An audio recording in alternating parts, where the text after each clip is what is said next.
Hello, friends. If you're 35 years and above, please, I want you to listen carefully. This message is not for children. This is not for people who still believe time is unlimited. Let me tell you the truth.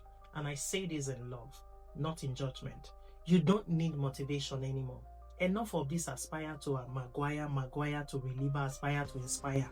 Enough of the motivational hype. Enough of the emotional hype. Enough of waiting for another quote to push you. At this stage of your life, motivation is no longer your problem, but discipline is. And if this truth offends you, it is because it is trying to free you from all the motivational aspire to Maguire. Don't get me wrong, motivational quotes are not bad. Messages from motivations are not bad. Encouraging messages are not bad. But hear me clearly. At this stage, what you need is self-discipline. What you've been doing, the thing you've been postponing, that habit you have been avoiding, start doing it.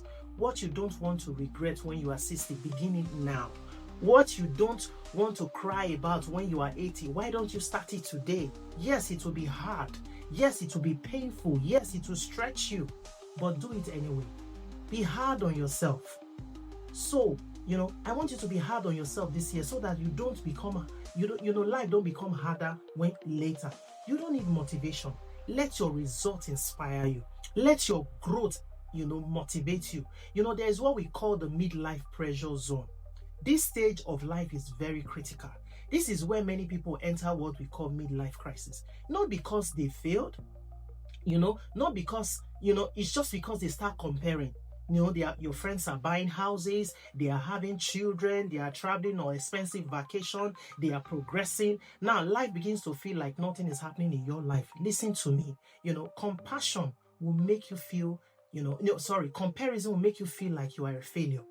And when, at this point, God is still working with you, but you begin to compare yourself with friends and families, you begin to feel like a failure. You don't need motivation. What you need this year, 2026, is discipline. Everything you need to learn is available. It's on YouTube, it's in a book, it's in the training, it's in the teaching. But the problem that I've noticed is that many people spend 2 minutes watching, what will teach them, but they'll spend 30 minutes watching comedy. Brothers and sisters, that time has expired. You need to understand that spiritual laws, there's what we call spiritual law. And as you step into this 2026, you must understand this truth. Life is governed by spiritual laws. These laws are powerful. And these laws works. They work not just because you are righteous, they work for both the righteous and the weak and the wicked. Gravity does not check your character before start pulling you down. Fire does not ask if you are a pastor before it gets you burnt. These laws are not religious. These laws are built into creation. Jesus said in Matthew chapter 5 that God sent sun both on the good and the evil and rain on the righteous and the unrighteous. So let me give you 5 laws that you must carry into this 2026, that you're going to run with in this 2026. The laws that you will use to govern yourself in this 2026 as you build your discipline for 2026. The first law is the law of sowing and reaping. Whether a person sow, whatever you did not sow, don't expect to reap. Whether you're being a Christian or not, if you did not sow anything, you will not reap anything. If someone is harvesting, it means that they have already planted. So stop being jealous of someone harvesting when you did not plant. Number 2 law is the law of stewardship. For those who manage well, more is given to them. Many people are asking God for more. Why mismanagement is what they already have? If you cannot manage your own, why should you be trusted with another blessings? And number 3 of this law is the law of giving. Giving is not a church rule. It is a spiritual law. It governs, it what generates, prosperity. Give and it shall be given unto you. This law works regardless of who practices them. I'm not endorsing wrong living, but what I'm revealing is how powerful that laws are. And number 4 is the law of spoken word. God created the world by speaking. Your tongue carries power. Stop speaking, I am tired of life. Stop declaring defeat. We're shaping reality. In life and in light and in darkness, words are powerful. Number 5 law is the law of season. There is a time and there's a season for everything. Whatever season you are in now will not last forever. Another season is certainly coming. So this law works for everyone.